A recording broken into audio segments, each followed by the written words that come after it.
I flew a property in Batesville, and there was 2 guys that owned this property, and one of them was not happy I was there. He's like, man, this is a waste of money. We got trail cameras everywhere. I put it up. The first deer I found was about a 150-inch 10-point that they've never seen on a trail camera. And I showed it to him, and I said, you ever seen this deer? He goes, no. I said, it's not really a waste of money now, is it? He's like, no, it's not. Take a picture of that deer. I said, I am. He said, how much do I owe you? And I told him, and I said, now you owe me X amount more if you don't want me to show your neighbors that I took a picture of this deer.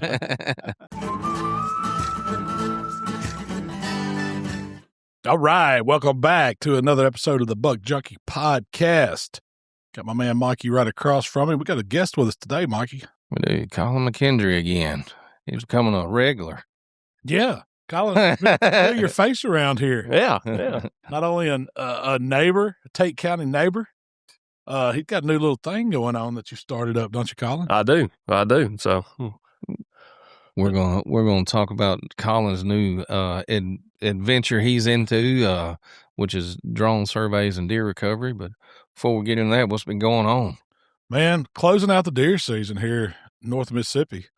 We got hit with the ice storm. I guess that's what you call it. It was sleet, freezing rain, and ice. Yeah, we had a sleet storm, and it shut everything down this past. I don't know. It's going on 2 weeks now. We're starting to see a thaw. Hopefully this week everything it warms up. It's got back up to 50 degrees today, so it's starting to melt. But it's driving me crazy because the kids ain't been to school in a week. Yeah, nearly 2. Did y'all go hunting any during the storm? No, absolutely not. No, I didn't. I was out of the country for most of that. I come back in, and I was like, man, this is a good time to take the wife on a vacation. I left before it hit, and then everything shut down. I was like, well, it'll be melted by, we're Mississippi. It don't stick around. Was I wrong? Yeah. Ours came in Friday night, I guess, sometime Friday night. We got a little bit here in North Mississippi, probably a couple inches, maybe of sleet. And then the next day it did it all day long, and it did it all the way into Sunday. So by Sunday we had, I don't know, man, and it's different in different areas. I noticed, some places a little bit south of here is a little different than what we got. But at my house, we were probably 6, maybe 7 inches of ice. Yeah. Is that about what you had? Yeah. We actually had to temporarily relocate. We lost power and had generator issues, and we got to stay with the in-laws. Man, so you had no pipes burst, did you? I don't even want to talk about man. it. Yeah. Yeah. We're deep in the trenches now. Yeah. That's terrible. I've got a buddy staying at camp just because his house got destroyed over in Oxford. They got hit real hard, but he lived in a neighborhood that was really wooded.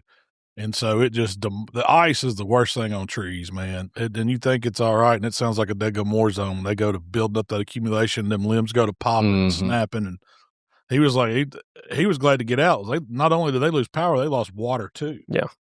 But his pipes busted and he had holes through his roof from trees falling on it. Had pipes bust and flood the house. And it's just, it's going round and around with insurance people. And y'all know how all that goes. It's no fun. No, that's the bad part about, stuff like this. If something like that happens, you're put out. Yeah. Where do you go? What do you do? Because I can tell you now, like you pretty much, your insurance company's not going to say, well, we got a hotel room over here for you. No, you got to go pay for it yourself. I'm just saying, if you were strapped.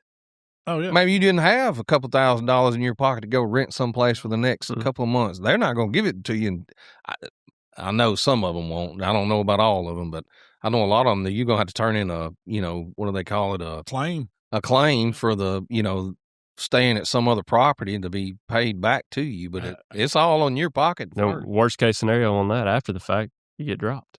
Yeah. You got to find somebody else. You made a claim. Well, and I feel sorry for all the people. There's still people in Mississippi without power. I know, you see the governor come on social media every day talking about what they're doing. And they're doing everything they can. They've got people coming in helping. They've activated National Guard to help people. They're passing out generators and food. But it's, until you're in a situation like that, you don't realize how bad it is. Yeah.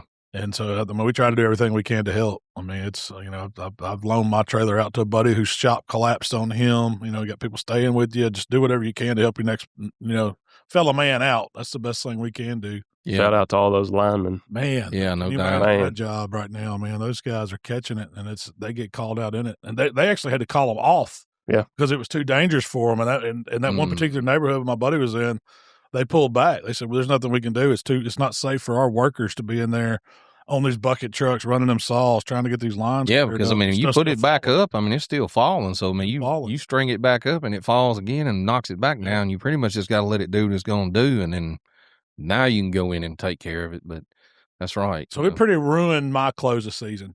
I had every intention of coming back and going and trying to shoot me one more doe for some jerky, and then going and hitting the duck hole the last time, and I didn't get to do any of it. And the ducks were here, man. They finally showed up. Everybody I talked to that was brave enough to go, waylaid them. Well, slipped and slid, and it was. Well, Will, like the first night it came in, it was on a Friday, so that Saturday morning he was like, "Dad, I'm going duck hunting tomorrow." I said, "Man, why don't you wait and let's see what it's going to do before you just go bailing out of here?" I got up the next morning. I heard him crank the truck. It's like 4:30 in the morning. He cranked the truck up, and I heard him take off. So I got up and was like, I texted him like, "You good? Are you good?" And he was like, "Yeah." So they left. They went and shot a couple limits of wood ducks that morning. It's spitting sleet everywhere. And then they left. He came back home. I had breakfast cooked when he come back home because I'd gotten up, cooked breakfast. Me and Melissa, we didn't go nowhere. We just still kind of hang around the house. He comes back in. They leave and go back and shoot. I don't know how many ducks they killed that mid-morning out in a water hole that did not froze up out in the edge of the bean field. Yeah, so everybody I talked to was killing them in the afternoon. It was midday. Them ducks was coming in at 1 o'clock, and that mornings they weren't doing much at all. But if you had open water, you had birds. And I know when I got back home, I don't know how many specks was on the pond behind my house. It was more than I'd ever seen out there. They've stayed there the whole week this has been going on. They were there this morning. Man, they wake me up. I can hear them from my bed. Dogs going crazy, wanting to get out there to them, and I'm just having to look at them. Can't get to one of them. In these last 8 days, I have killed more stuff than I've ever killed. Heck yeah, I killed 6 bottles of whiskey, 4 cases of beer. I had to go back to town. Man, I was sitting in there looking out that window, and I was not getting in that junk, man. It was bad. It was so cold. Made every soup recipe you do. Yeah, I made 15 pots of soup. We done played every card game I know. Something's got to give, man. I couldn't do this. I would be terrible if I was up north and shut in like this all the time. You just had to figure out a way to live with it. Yeah, it's tough, man. You think, you love snow days. Yeah. And snow days are fun. But that ain't what we got. No. Kids did not even want to play in this. No, it's too hard. Yeah. Fell off the sled, bust your head. We tried, and it was not fun. Oh, did y'all try to do a little? We tried. It was not fun. So I was wishing I had my side-by-side to ride around, but I didn't even have it. It was down stuck in Tate County. Yeah, it was a mess, man. And you think about I'm not taking nothing away from the effects of what has happened to people's residents and things like that. God help them. And like Michael said, everybody try to help out where you can, because you never know when you're going to be in that. But, you think about like some people that have property and stuff like that now with all this.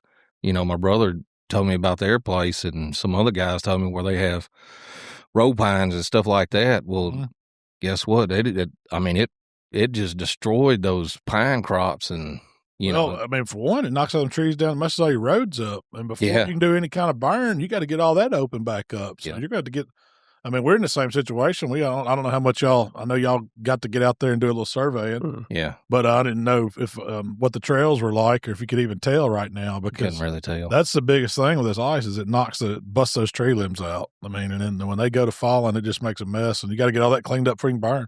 Yeah. Luckily, we can burn them if we can get them pushed over in the woods, maybe. Yeah.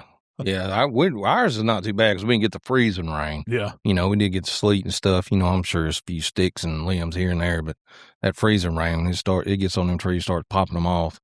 Oh, Lord, it's a mess. So it's as bad as a tornado. What is all this snow and ice doing to the deer? And I know you've been out doing a little bit of drone work during this, Colin, since you probably ain't been able to work much. So why not, right? Yeah, Good that's time right. to see where they're at. You can see them because it's so cold. What is it doing? Is it going to have an effect on the deer? Is it stressing them bad? Is it killing some of them? Or what are you seeing? Yeah, that's always a concern, but I'm just kind of looking at, our cameras and things like that we've had down there, I mean, the deer are still up feeding and looking for stuff that I can tell, you know, so that I'm guessing just like in any other kind of animal, you know, as it gets colder and the older, weaker animals may, you know, you may lose some of those, or maybe some really, well, the younger ones should be able to survive it, but yeah, I don't think it was bad enough right here to really kill take any of them out. Yeah. Well, I mean, I guess they're animals. They're used to it. I mean, they live outside and they look for food. They know where to find it in these situations. That's what I was kind of thankful for. You know, we've been complaining all season about how the deer aren't hitting the food plots in Mississippi.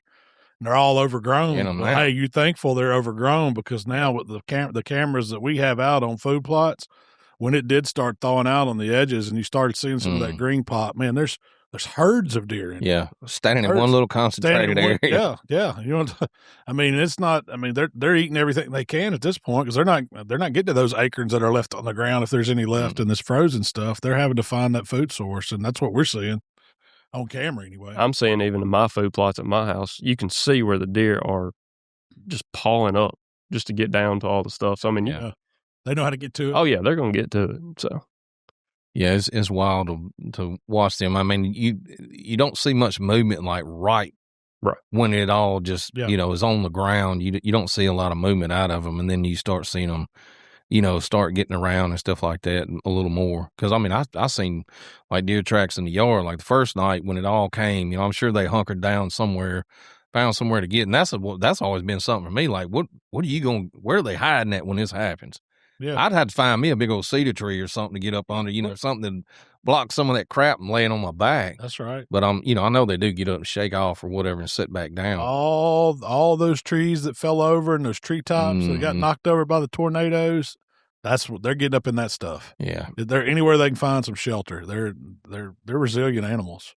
But yeah, once it kind of gets here and I guess they realize what they got to deal with, just like we do. Mm-hmm. They start getting up, moving around. Because I mean, we had deer tracks all over our yard. So we had them in the neighborhood, and that's very rarely that I see them come in our neighborhood.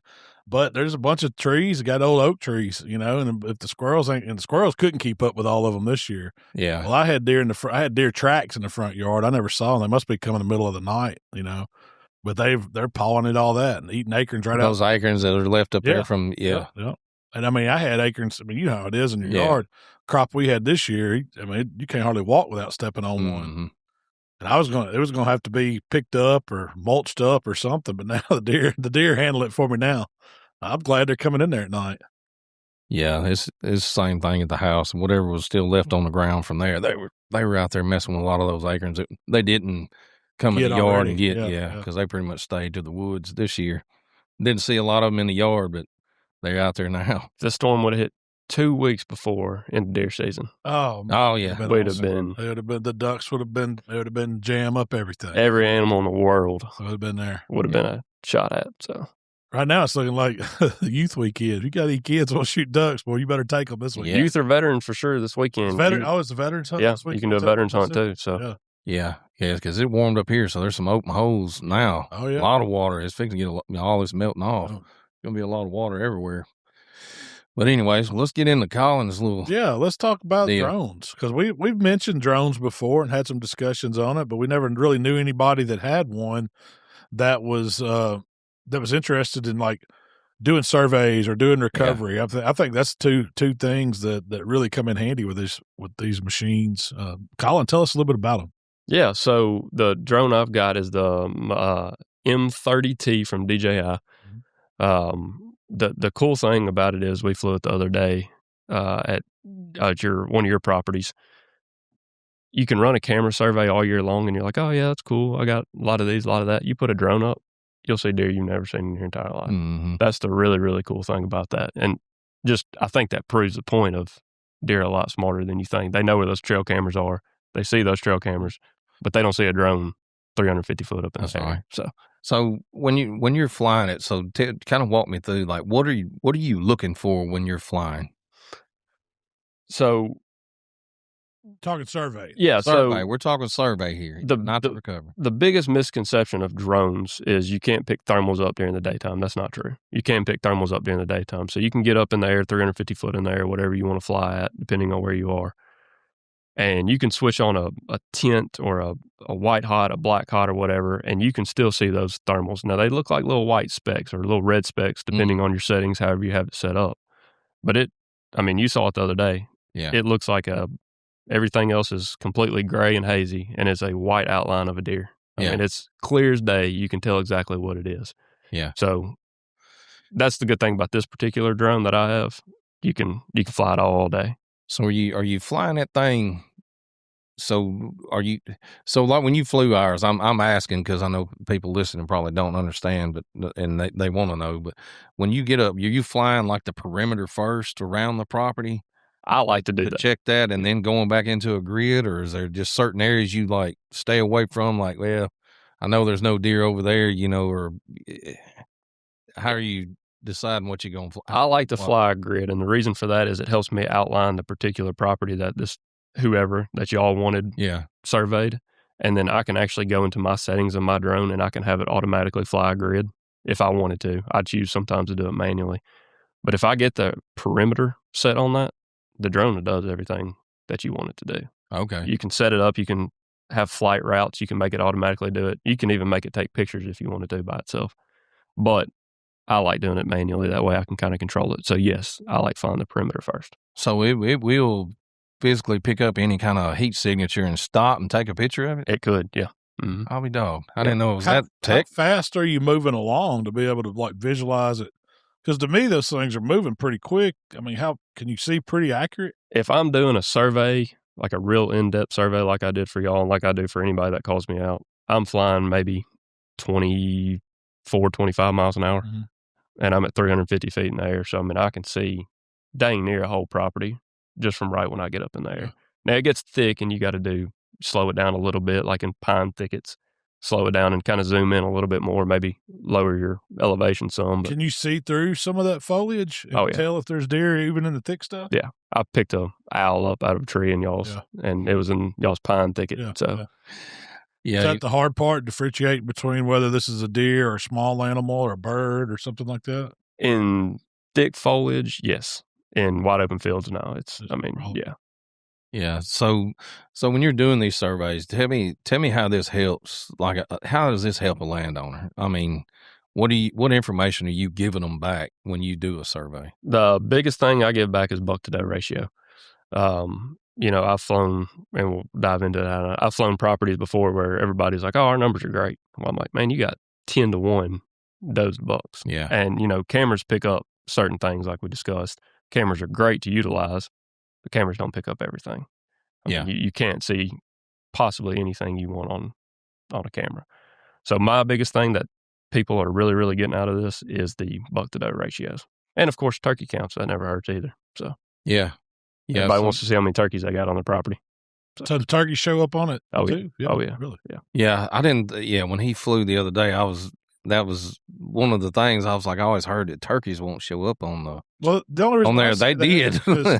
I've got one of these little handheld thermals, and it's not the most expensive one, but when I've seen turkeys come out in the field when I'm sitting in a deer stand, and this may have been because the temperature was warmer, but I would put thermal on them, and the only thing that I could see that had any heat was their head.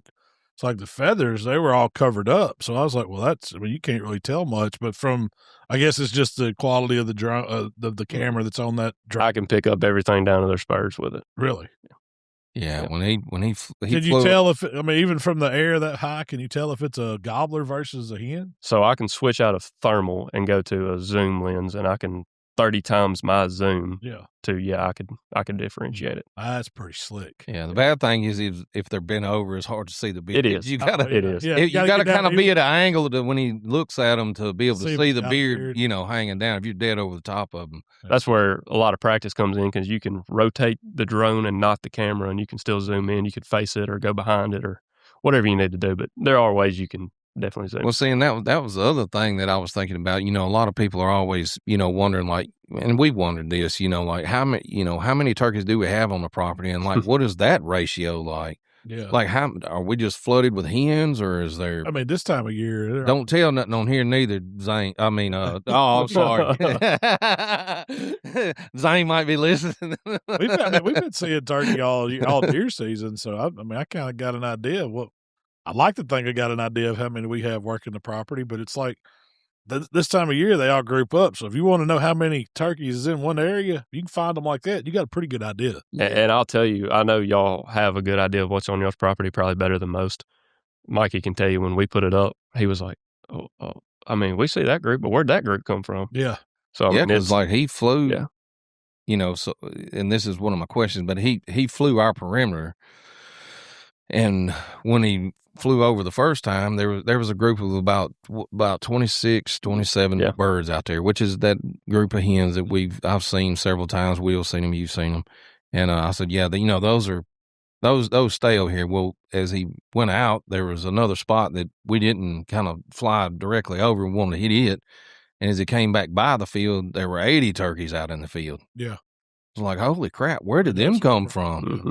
You know, so they had come off somebody else's and came and, you know, come over to that field to feed that night or that evening or whatever.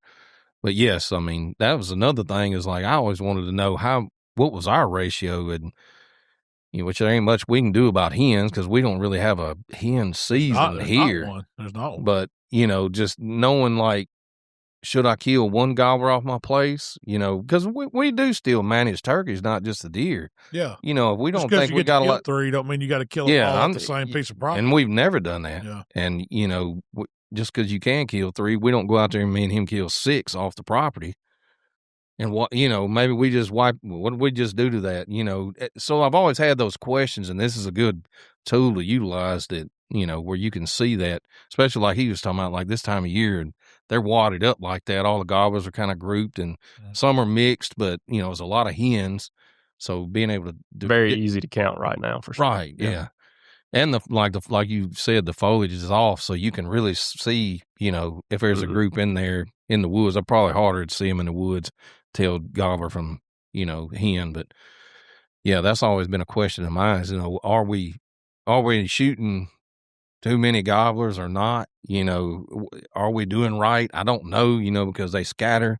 Yeah. They go on neighbors' property, you know, and we try to keep up. You not try to keep up for any kind of, you know, selfish reasons, but just to know, you know, well, so-and-so killed one across the ditch, so-and-so killed one over here. So we're thinking the whole time, like, that affects whether or not I'm going to shoot another bird if I killed one. Absolutely. Yeah. I mean, I think it's more important with turkey versus deer. I think they're just such a susceptible animal that can get killed easy. There's other stuff, everything's trying to kill them. And so you think about the numbers of your turkey, I think you can really hurt your hunting area by taking too many gobblers off of it. That's why that was me as a landowner and wanting to have turkeys for next year to always keep that in mind. And so I want to know what those neighbors are doing, man. If I hear, you know, Joe next door has killed 2 and then Scott over here has killed 3 or whatever, I was like, man, we may not need to kill too many because all these turkeys are working in the same area. And the same kind of goes for deer. I mean, you know, they group up too. Yeah. This year, I guarantee you, they're all grouped up on the food sources. Now, your bucks are probably back together by now. They're starting to form those bachelor groups again. And then you've got this big, you know, family groups of does that are all together. And I would imagine, especially during cold weather like this, you're seeing them pretty much grouped up. Oh, yeah. Yeah, absolutely. So what time of day are you liking? Are you flying morning, afternoon, midday, evening? I mean, what's the best time of day to do a survey for someone? My preference is first thing in the morning or about 4 o'clock to last light, just because you get a little bit better thermals. Now with the snow and the ice on the ground like we've had, you get thermals all day long. Yeah. I mean, I could fly at noon if we wanted to. So when you're flying, like say mid-morning, are these deer already moved back to beds and are laying down? Most of the still time. Up on their feet? Most of the time they are moving back to beds about mid-morning. Yeah. What about the afternoon? What are they moving out to feed then? They are wide open in the afternoon. I think the other day, we only saw 3 probably 3 or bedded. 4 that were still bedded. Yeah, out of 80. Well, 2 deer. bucks were bedded, and there was 3 or 4 does that were still bedded. They hadn't moved like lately in the evening. But then the rest of the 70 of them moving. Yeah, they were in a single file line headed somewhere to feed. Would it make a difference to you if you were like say I wanted you as a landowner, I want to know what my morning deer doing, my afternoon deer doing, and then I want you to come back and say fly at 9 p.m. at night. Could you do a survey at night that you would feel was accurate as a day survey? To an extent. So the problem with that, I think, would be if I did it at night. Now, during the velvet would be something different because you could see antlers. You could see heat radiating from that. Right now, you wouldn't see any heat radiating from those antlers, so you would probably have to – these drones now, they have spotlights on them that rotate with your camera. So, yeah, we could do that. Is that harassing wildlife? You would really, really get – You pushed it. I wouldn't recommend that personally. I would just say, ideally, you do 3 surveys a year would be my thing. You do one during the velvet, one right after season, and then maybe another one 3 or 4 weeks from now just to kind of see what your deer are doing. Yeah. Because, you can't guarantee 100% on these surveys. Yeah. You can't do that. I was going to ask you, like, how accurate do you feel your numbers are for a landowner? Like, if you come in, he gets you to come, fly his property and tell me, hey, I've got, I see 30 deer on here when I flew. How accurate a representation is that of the number of deer that are probably utilizing that land? I'd be comfortable saying I'm probably 95% accurate. That's pretty damn accurate to me. Yeah. There's just some deer, they're going to be in some thick stuff. We had that big tornado. They're going to be bedded up in some of that stuff. You just can't see them. Or you may think it's a squirrel when you're flying and just fly right by it. So one of the other things that I took away from it that helped me a lot, because we flew once, or he flew once during, like, right at the end of deer season, a couple weeks ago. Mm-hmm. And then me and him went back 2 days ago and flew it on the deer season had ended. So, like, what I was telling Colin was, like, I would like to see, like, what type of habitat my deer are liking right now. Yeah. What do they like? What do they want to lay in? What do they not? Are they laying on the side of the ridges? Are they laying in my hardwoods? Are they staying in my pines? Or are they not staying on here at all? And that did help me kind of see and kind of come up with a plan for next year. Like, all these deer that were bedded were laying in this type of stuff. They weren't laying in my pines at all. And I don't think we found a deer laying in the pines. They moved through them, but they didn't lay in them. They didn't bed in them. The biggest thing that I've seen or heard landowners get feedback on is it's the exact opposite of what you think they're going to be doing. Yeah. It really is. They're like, well, they're going to be bedded up on this hill in this pine thicket. No, they're probably not. Yeah. Because that was one of the big takeaways I wanted was where was our ratio at, and the how many deer are utilizing your property is going to be depending on what type of property you have is going to change throughout the year. Which like you said, coming back at different times of the year to look at it and see, like, when am I holding a lot of deer, when am I not, to kind of come up with a game plan for your property. Do I need to be planting more summer type plots because the deer are here? Trying to help them, if you're trying to help your herd, if you're just trying to kill them, then, all this is out the window. You just want your booth lot to shoot them. But if you're actually managing, this is a good tool to have to be able to look at these things. And, that what they were laying in, some of it I expected, but some of it I didn't expect. Like, we had some that were laying in a road that I didn't even cut.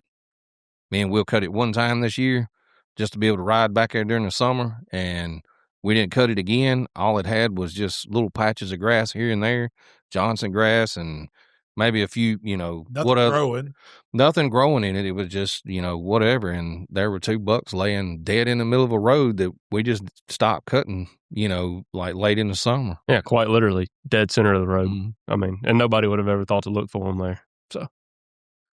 But that was one of the biggest takeaways I have it was that, and I think that's one place that'd be real helpful for anybody wanting to utilize this is being able to see those, how your deer you actually utilizing your property, or if they even are utilizing your property, different times of the day, like we were talking about. You fly it, maybe you come fly it this week at, noon or whatever to try to, if you can, and pick up thermals if it's not too hot, and then come back late in the evening and see, are they falling back to me feeding, or are they, when and where and how are they coming to my property? And how are they utilizing it? How long does it take you to do one of these surveys? I know that's based on the size of the property and all that, but just say average 100-acre tract. I could fly a 100-acre tract in how I want to do it. some people are probably faster. I say I could probably cover it in 45 minutes. I mean, that's pretty quick. I mean, that's because when he's up there, he's 300 feet, and Yeah, you're we're moving. not, and it's moving, and Yeah. you're not just looking like straight down. It's picking up out to the side. So like when he flew over that big field of ours, he was picking up from the ditch all the way back up to the edge of the pines. Yeah, I mean, you're in seeing- one swipe. you can't help but see some on the neighbor's property, see some what's around. I mean, just because of the view, right? Yep, that's right. How many acres are you looking at one, like looking straight down from the drone that you could accurately count an animal? If have the gimbal going straight down, I'd say I'm probably looking at. I mean, you're not even 10 or so. maybe. Yeah. Depending on how zoomed in you are, of course, I can count feathers on a turkey. Yeah. So I mean, So are you keeping up with the numbers of deer here, or are you just doing a flight and it's recording, and then you go back and sit down and analyze it on a computer, or what's the thinking there? so when I fly, say I find a group of 5 does, which I did out there. I will put a pin on those, and I will label it doe times 5 Right there on your controller. right there on the controller, and then I'll fly the whole thing. And then, of course, these drones now, they got daggum calculators in them. You can have them add up all the pins that you dropped. Oh, so it's telling you almost instantly. By the time your flight's Yeah. over, you're pretty much. I could tell him in Yeah. 30 seconds after we were done flying how many you had. Wow. So I want to see some of that footage because I hadn't seen any of it yet. and we've raced it already. Yeah, it's gone. Oh. Sorry. We can't show you. I mean, do you provide? I'm moving my stand. Do you provide that to the landowner when someone, has you come out? Absolutely. So I'll give them an SD card, and some people have wanted reports, just like a word thing on a pie chart showing, hey, 60% does, 30% bucks, 10% fawns, or something of that nature. I will provide that, the SD card, I think, because I try to take. I mean, I'm not going to take a picture of every single doe Yeah, because yeah. they all look the same. Yeah. But bucks, But your unique buck. yeah, you're all your bucks. They don't care if it's spike. You're getting a picture of it. Yeah. So So as you're flying over it, do you actually have to stop and then snap a pic with another camera that's on the drone, or is it doing all this in flight time? I mean, as it's moving. I have it where I stop and do it. Yeah. But you can have it do automatically. My problem there is there's too much room for error that I can't control, and I don't want somebody to pay me to come out to their property, and then I get back and I'm like, uh-oh, these pictures are not good pictures, or yeah. whatever. Yeah, because when he flew over, like, we were checking like groups that were bedded, and he checked them, stopped, looked at each one of them, just making sure there was no, was there one buck laying in there with them, or no bucks, or whatever. So, and then it was pretty neat, man. So like, you could get in that detail of an image where you. Oh yeah. I mean, it's better than any camera I've ever seen. Yeah. So. Yeah, I mean, I count the points on the bucks. You can. Mm-hmm. You could almost get an age of one if you want. If those deer were standing, I could have got an age for you. Yeah. Do they look up at the drone at all? Have you ever? I mean, do they spook them? No, it's not going to spook them. Now, they may hear it, but it sounds like, I think you referred to it as a group of bees buzzing. Yeah. I mean, they're not going to stop what they're doing and look up at it. I mean, I know. Yeah, have you ever walked by a bee nest, or, like a hollowed out tree that had, honeybees in it or something, and you heard that, just that faint buzz, and you're like, what is that? Where is that at? That's what it sounds like. Again, I mean, you think about it, you're a maximum of 400 feet in the air with a very quiet drone already. Yeah. You're not going to, it's not going to spook them. Now, your turkeys, they can get a little skittish just because of their nature, but they're not going to run away from it. All their predators are up. Some of them are up above them. They know to start looking. Yeah, they're one-eyeing you like, hey, what is that? Funny sounding hawk, ain't it? So what is the most deer on a piece of property you have seen, like a small piece of property? We're talking, let's just say less than 200 acres. 180 acre tract, 111 deer. Wow. Was it a farm? No, it was a guy's property, and he got done, and he said, well, my numbers are pretty good, aren't they? And I said, no, your numbers are not good. I said, you need to shoot some bucks too. Like, there was a lot of bucks in there with that 100? It was like 30 bucks in that 111, and I'm like, dude, you need to start killing. Like, so what was the thing that made those deer be in there? Is it all hardwoods? It's all hardwoods on this particular piece of property. Acres. Yep, that's exactly right. And I told him next year, I said, you need to have about 10 doe days and just call your buddies. Yeah. And just start waylaying them. See, that's one place that, because I was going to ask this question, but I know the answer to it, but you can't fly on somebody else's property. Not legally. Not legally. Trespassing. So, yeah, it's like trespassing. So you have to stay on the perimeter of my property. Camera may overlap a little bit, but you're not like just buzzing over their stuff.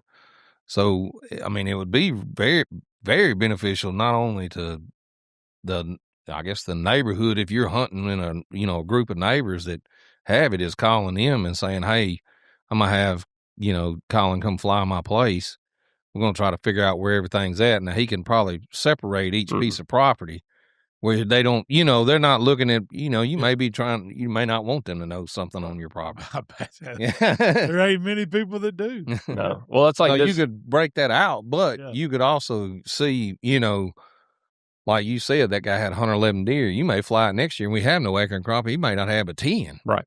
Yeah. Like this weekend, I have a thing in a little town not far from here. It's about 1,000 acres, but the particular guy that called me, he's only got, I think, 600 acres, but he's got all of his neighbors. They're all just said, fly over. Let's go. We'll do one big lump package and we'll loop everybody in. Yeah. So, I mean, to me, that's better data. Oh, absolutely. Like if I know between this, 1,000 acre block or 2,000 acre block, what if I get a survey of that, I have a better idea of what has the potential to use my property. Yeah. Right. Because I mean, I don't know what is it that the deer density should be per acre. Is it 1.5? Is what an acre could support? There's 15 different answers, I think. Yeah, I think it depends on the region you're in. Being here and us staying green so long, I think we can support more deer per acre than I don't know what just about anywhere. I know that when if you were to ask a biologist, they would say our density is higher than they would think it should be. If you assume that every deer you saw on it actually lived on it, the land couldn't support it. Yeah. There's just too many. Yeah. But I mean, ratio wise, I mean, I don't think we've ever been close to a 1-to-1. I mean, what do you think the average ratio that you're seeing from these surveys is? I've seen 8-to-1. I've seen 20-to-1. I've seen 6-to-1. I think y'all's, honestly, it's probably one of the better I have seen. You're the 5-6-to-1 is you're in North Mississippi. Yeah. I mean, we got kajillion does. I mean, it's hard to. We hammer the does. Yeah, it's hard to get it perfect. It's taken 5 years to get to that. Yeah, it has. If you'd have flown this 5 years ago, you'd have been like, wow. Oh, yeah. Probably wouldn't even counted a buck. I mean, maybe not. Yeah, because we would have been like that guy you was talking about, 111 deer on 180 acres of property. Yeah. I mean, we've had, no exaggeration, I mean, we've had as many as we know of as like 70 deer on a 140 acre piece of property at one time. Yeah. From 3 stands. That was just counting the deer in the field from 3 stands over, eating in our food plots late in the evening. Yeah, there's not enough forbs or food plots to sustain that many deer. But that was when we started all that. So, yeah, now it's back. We're whittling it down. We're getting it right. Yeah. So what's some of the common things that you've noticed just from collecting this data on numbers, what the deer are doing, something that stands out to you? I'd go back probably to the point of it's the opposite of what I always think it is. Like where, you would be bet money this is where they you would I'd bet you $1 million this is where these deer are going to be. When I got there, you said they're probably going to be on this hill right here. There's none on that hill. Yeah. It's just exactly opposite of what you think it is. It's hard to kind of pinpoint and say one thing because every property is a little bit different. But flying a drone has really taught me that I don't know a whole lot about deer like I thought I did. Yeah. Yeah. Because, I mean, that I would have bet money that there's this one hill that we have. There's a stand down in the bottom, and they always filter off of this hill. That they were laying up on that hill, and we always kind of treat it as a sanctuary, not to mess with it or even try not to ride. There's a trail that goes up through the middle of it and around the side of it, and they ain't even laying on the hill. Mm-hmm. Which would be an obvious place. If I was a deer, that's where I'd be. Yeah, it's the highest point on the property, and they were not up there. Yeah. And I was like, well, doggone, I just knew they would be laying up there. Now, you may go fly that hill tomorrow morning. And it's covered. Yeah, it's now covered like up in the in- summertime, I see the bucks. They are up there. I've seen bucks and, different deer standing on that hillside or laying on it when I was in there. But wintertime, it just, everything changes and there's something else that they like, I guess, that they're laying in. How close are you seeing them to home places, like to a house or to a shop? Or Well, I can tell you, when I first was learning to fly this drone, I put it up in my backyard, and probably a baseball throw from my back porch, I had like 3 bucks that I had never seen. bedded down? Or Bedded down. Bedded down. So I wonder how much they know to watch the road, because they know when you're coming in. Well, man, we're gonna lay up here. I'm gonna see when them jerkers drive up here and they're side by side and to the stand, and that's when we go ease out. Well, you think about it though. I mean, I'm not saying that. Anyways, this could be taken the wrong way, but I mean, you think about like if you was trying to survive, and something's after you, what does you want to be close enough to put eyes on it and see? Is he coming today? Is he not coming today? Do I need to worry about him getting up today? Or, did he sleep in? They ain't dumb. Not as dumb as everybody thinks they are. I don't know. They're smart enough to avoid trail cameras. I know. I've been surprised on how many, of course, I don't have a huge property behind my house, but we ride the same trails all the time. Mm-hmm. Like just taking the kids around riding or something. Mm-hmm. How many deer are bedding right there on those trails? And it's exactly what you said. Yeah. They're just wanting to see what you're doing. Yeah. And if they see you, they'll move out. Those 2 bucks that were laying in the middle of that road, they were laying opposite. All right. So we have a ditch runs through the property. We come in on the other side of that ditch. And when we make that loop, we don't have any other choice to get to the back of the property. Those 2 bucks were laying right there facing that corner where we make that corner coming around. And all they had to do was stand up and walk off, and we never knew they were there. Mm-hmm. But they were laying in the middle of the opposite side of the ditch in that road, looking back at the, clean road where we come in. So, yeah, they ain't dumb. No. They ain't dumb. We have an advantage, but they ain't dumb. Yeah. We have an advantage, but they ain't dumb. So let's, you got any more questions for him on that? Not on survey, I don't think. I just think if anybody's interested in it, it's something that as a landowner, it makes you feel better knowing, especially like after season, if you have a season like we did where it wasn't the best,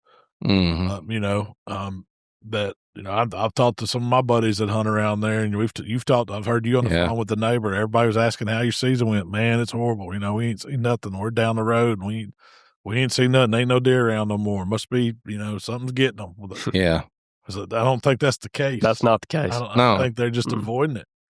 And I think as a property owner, it makes me feel a lot better to say, hey, man, we still got a lot of deer we didn't see. I mean, and it's just up to us to keep the habitat going, to keep them hanging out there. Yep.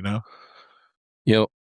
And, something else is if you're looking, maybe there was a target buck that you didn't take this season before he drops those horns, and you want to confirm which bucks, they'd probably have to, you probably would take pictures of them for them, but they'd have to figure out which one was which, but, just confirm what made it through the season, what didn't make it through the season. Especially if you got pictures like that to go along with your trail cams to find these deer to say, man, yeah, look, I know that's that deer. I've got this picture of him. Let's see what he looks like next year. We might see him in velvet, see if we can compare him if we do another survey. I flew a property in Batesville, and there was 2 guys that owned this property, and one of them was not happy I was there. He's like, man, this is a waste of money. We got trail cameras everywhere. I put it up. The first deer I found was about 150-inch 10-point that they've never seen on a trail camera. And I showed it to him, and I said, you ever seen this deer? He goes, no. I said, it's not really a waste of money now, is it? He's like, no, it's not. Take a picture of that deer. I said, I am. So don't show it to nobody. Well, that's the same guy. I told him, he said, how much do I owe you? And I told him, and I said, now you owe me X amount more if you don't want me to show your neighbors that I took a picture of this deer. Yeah. So before we get off of the survey, and I know this is going to be the number one questions. What does it cost for a drone survey for a count? Depending on acreage, I'm going to go off 100 acres. We'll just, for per 100 acres, I usually charge about $75. That's not unreasonable. No. To know your deer. And I guess that depends on how far it is away from you. Sure. Yeah. I mean, if I got to go to, I did a 2,000 acre property in Madison County. Yeah, that was a little bit more, but that's a couple hour drive from me. But that's a good way to base it. Because that's based on your time, what it takes and everything. And it takes you about 45 minutes for 100 acres. Yeah. Yeah.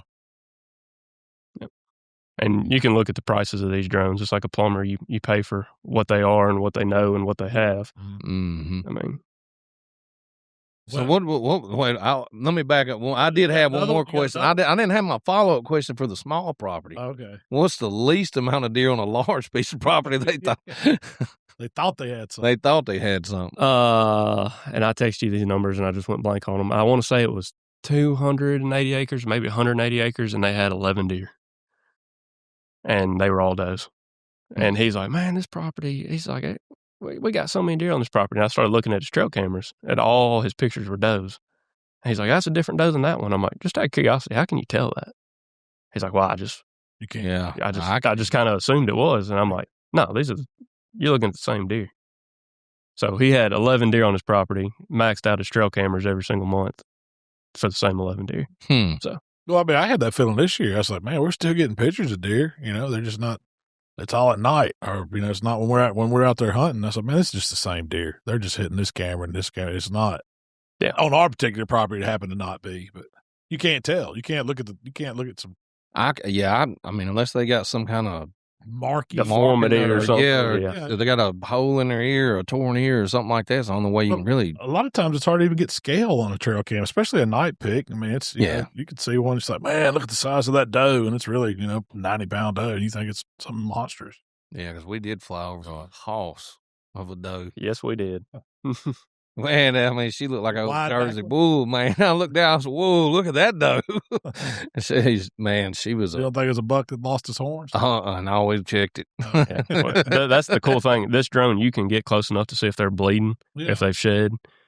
There was no blood on this one. She was just it was a big doe. Yeah. I think she was one of the ones that was in that group. She was. She was in that group of 4 that were bedded still, and she was the one standing up. Mm-hmm. She was, I think she was the only one standing up, just kind of, I guess she was the dominant doe and was like, all right, girls, let's get up and go get something to eat. She was very marbled, I'll say that. Yeah. Did you see any on the neighbors on the property line, on the edges? Yeah, on the edges, there was some. I mean, I guess you're going to. Yeah, I mean. The deer don't know the difference where the property line is or not. Well, I mean, the thing is, you can't not. I mean, if you're looking at your giant cornfield and you're north of it, well, you're going to see what's south of it too. Yeah. So, I mean, you just, use your best judgment. You just hope you see a bunch of deer over there too. Right. That's right. That's the thing. I want to see them spread out. That's why I love when landowners get together and say, just fly everybody's. Yeah. Yeah. Right. So let's talk about the recovery part of this. Walk me through this process. This is the different benefit of having one of these drones. Yeah. Is recovery. So tell us what deer recovery is, Colin. It is when you're like me and can't shoot, and your deer runs off and you got a little drop of blood or something, and maybe you don't want to call dogs. Maybe you're hunting the next day. You don't want to, get dogs all in there, which nothing wrong with dogs. I'm not saying there is. I can put a drone up and I can tell you where that deer is dead at or where that deer is alive at, to the point where I can say if the deer is alive, I can tell you even where that deer was hit, if that deer is probably going to live or not. But then at that point, you got to call it off. If that deer's alive, you cannot continue that track. If you determine it's alive. If I determine that deer's alive, you cannot continue that. I have to pull the drone back. And you can't tell them where you last saw it, give them a pin, nothing? No. Is that a legal thing? It is. That's a state of Mississippi deal. So how many of them get mad at you for that? A lot of them. But at the end of the day, I prefer to keep my drone license. Yeah. So when you get a call, I don't know, how long it takes you to get out there, but most people, I just know how we do stuff. We try the best we can to go look for blood, give it a little time, go look for blood, see if we can find it, get on track. We end up pushing the deer. I mean, you can still find them fairly confidently, even if somebody's got out there and pushed them a little bit? Not only can I find them, I can tell you where that deer was bedded down. I can pick a heat signature up off where that bed was laying. So you can see the spots where he bumped it? Yep, sure can. So, and I've had that happen. I had a guy, he called dogs. Yeah, nothing wrong with dogs, but the dogs bumped the deer, ran onto a neighbor's property. We got permission to fly the neighbor's property. And when I put it up, I could tell you exactly where that deer was laying on his property. And then I ended up finding the deer. It's probably 3 days later. We still got heat signatures off of it. Oh, it was that long? Mm-hmm. Wow. And not only that, as gory as it is, coyotes had ate about half of it, and we still were able to find Really? it. Yep. Doggone, that was one of my questions. Was like, at what point is it not going to put off a heat signature no more for you to be able to find it? That's been the like longest. If I waited too long after shooting the deer to decide, well, let me just call this guy and get him down here. We're gonna try everything we can. 3 days has been the longest, just because hunters are, they want to find it, so they're gonna call you pretty quick. Even if I find it's alive, that gives them a little bit of reassurance to know maybe the deer was hit or the deer wasn't hit. 3 days sounds extreme to me, though. 3 days pretty extreme, yeah. But they kept thinking, "Oh, we're gonna find it. We're gonna find it. We're gonna find it." Never did. How close were they to it? A couple 100 yards off. Really? Yeah. Have you found that to be the case most of the time? Like, so when on all the recoveries you've done, how far has that deer been just on average from where it's shot? An average, I'd say 150, 200 yards.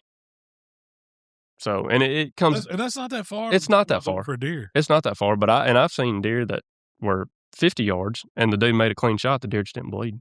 Yeah. And he's like, I don't want to push him if, I don't have blood. I can't get in there and I don't know where to start. And beautiful thing with the drone is you put it up in there and there it is. So. Which one's easier, surveying or recovery? I like surveying because I like seeing landowners' eyes light up when they see a deer they've never seen before.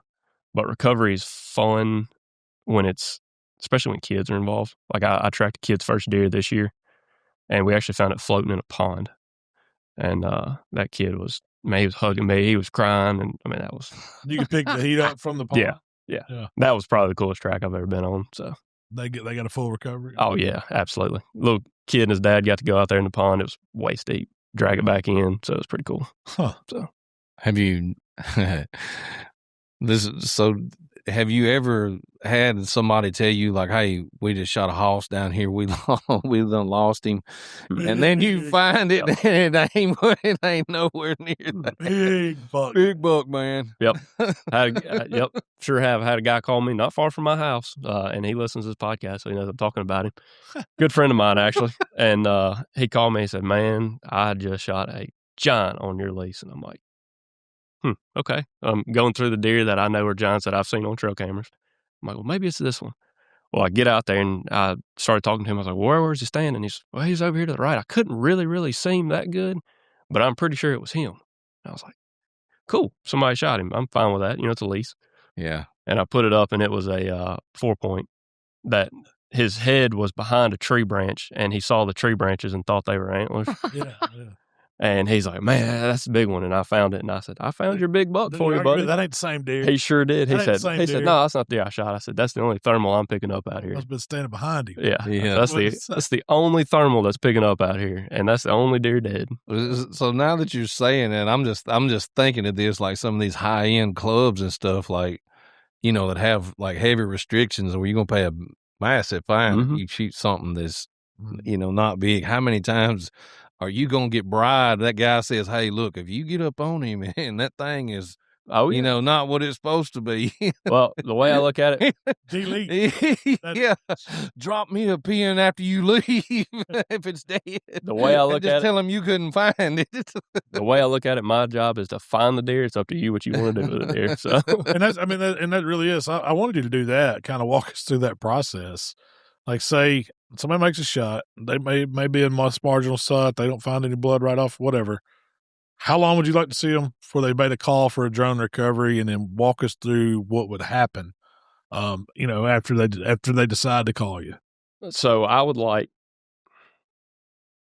if you feel like it was like just an absolutely terrible shot, you found blood, or you found hair, you found something. If you found hair or something, call me within the hour would be my preference. Because your meat's not going to spoil, everything's still going to be good. And I can still get good heat signatures, even, like I said, if the deer went and bedded somewhere. If you think you made a really good shot on it, you can call me in 10 minutes.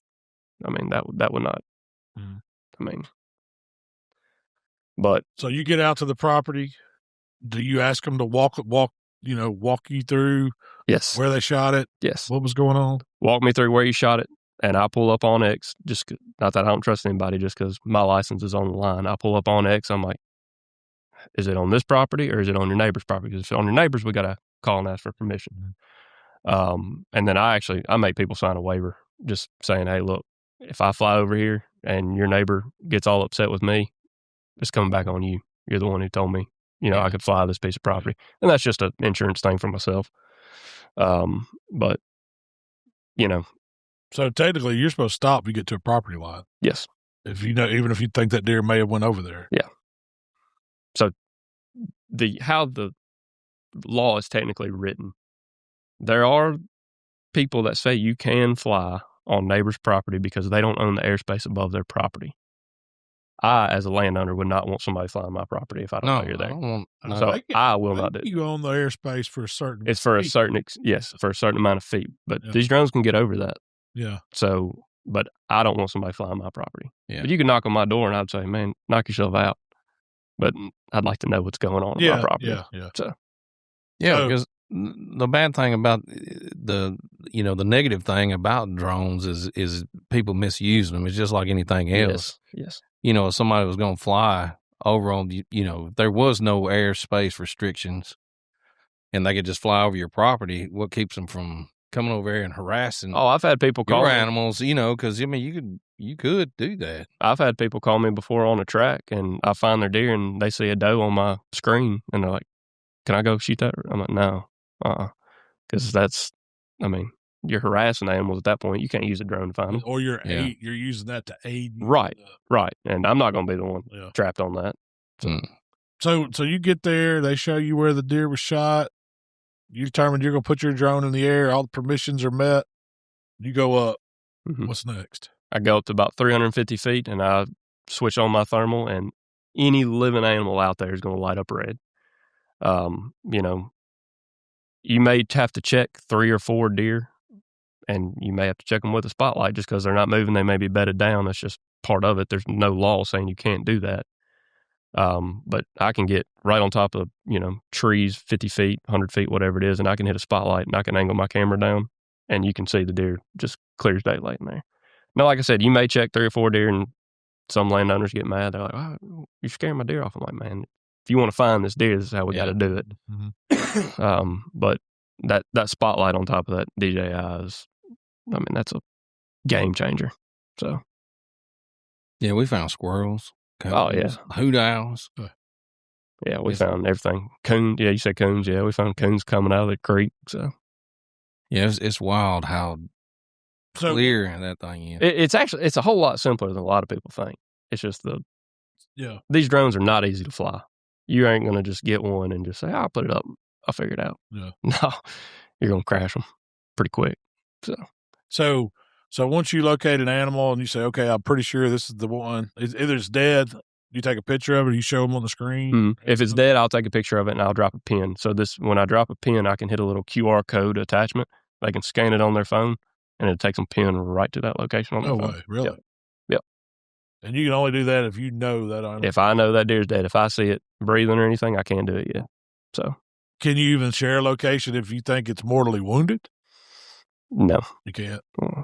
Can you say, I think I would back out and give it a little bit? That's exactly what I'd say. And I would say, I will sit here for the next 10 minutes and we'll put it up again and I'll look at it again. And then if we got to do another 10 minutes after that, we'll do it. Y'all know as well as I do. If a deer's laid up dying, it's not going to last very, very long. Well, do you get paid more if it's a recovery versus tell them it's alive, or is it the same fee? I charge the same fee. And a lot of drone people do, just because that's our time that we came out there and did it. And most people, if that deer's alive and I looked at the shot and I'm like, okay, that deer's going to expire, I'll tell them, hey, look, I'm going to land this drone. We're going to wait about 20 minutes. We'll talk for 20 minutes and I'll put it back up and I'll send you a pin. Yeah. But I charge the same fee whether you shot that deer in the butt. Get it or not. Yep. Yeah. Yep. So your job's over once you determine that here's your deer, here's your QR code. That's it. It's on them. Yep. Is there another fee they can pay when you go get that deer back? Hey, money talk. That'll be Michael. Can you just go over and get it now?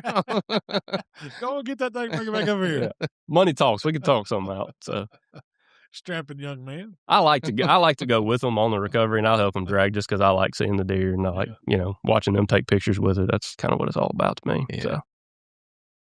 Yeah, has there been I know you said you found one in a pond, but has there been one that you have found that's just been in just a really, really odd place that it was laying still alive?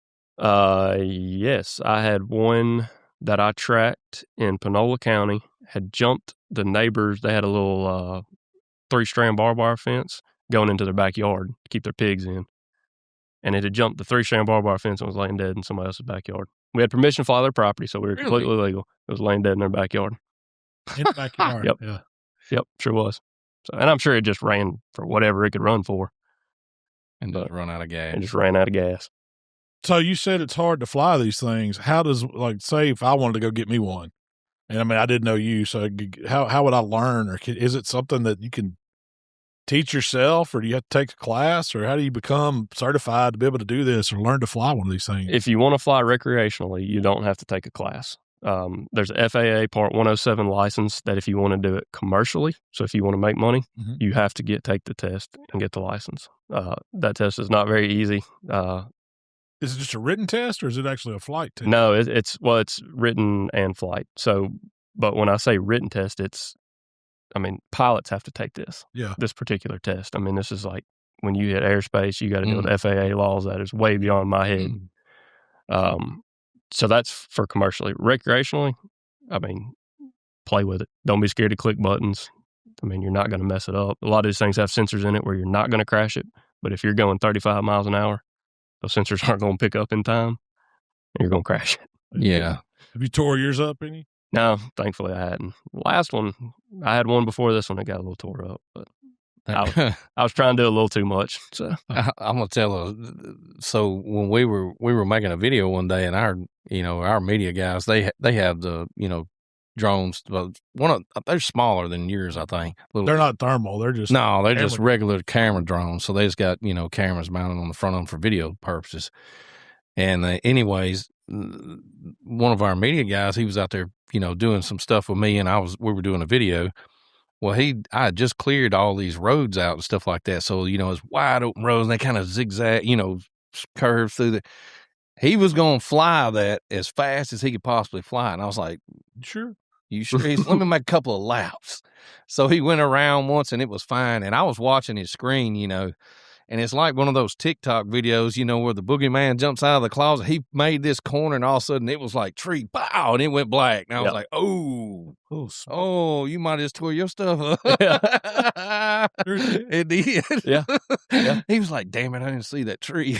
So I guess not, flying at 35 miles an hour. Oh, yeah. Yeah. These drones do so much now, though. It's crazy. You can have them auto track you. Like I could walk in a field and I could click on me and hit AI track, and it'll track me wherever I go. It's pretty cool. So tell everybody, if you're in the North Mississippi area and you're interested in some surveying or some deer recovery, where can they find you, Colin? Field and Flight Aerial on Facebook, or you can find my personal page, Colin McHenry, and it's tagged in about everything I share. So we'll make sure we post it out there too. If anybody needs some survey, it's a perfect time of year to do some surveying now. See what you got left. Yeah. You got about a month left. Yeah, so they start dropping these horns. Yep. But then picks right up there in velvet. But then, hopefully you don't have no recoveries right now. Yeah, I hope not.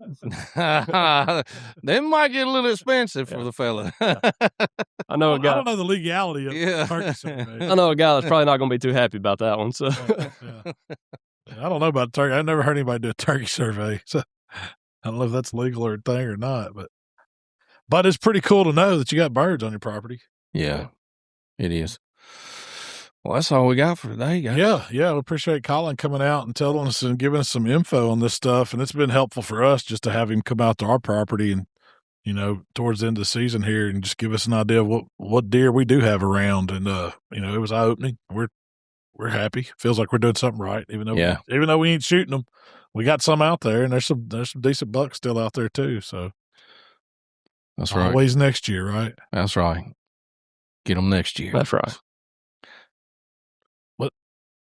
Yeah, go ahead, take us on out of here, Mikey. Where can the folks find us? He was a little slow on that. Slow on that one. You ready for a nap? It's late in the day. Yeah.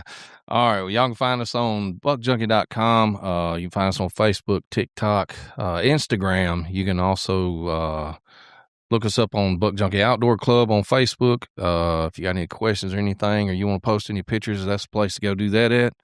And that's about all we got. Yep. I will be at the WTF here next week, I think it is. Yep. So it's around Valentine's. I think it's like 11, 12, 13, 14, something like that, up in Nashville. So if y'all see me walk around, say hello. I'd love to shake some hands and, meet some folks in person. But other than that, man, we'll be back and we'll do it again next week, right, Mikey? That's right. Be here next week. Well, we gone.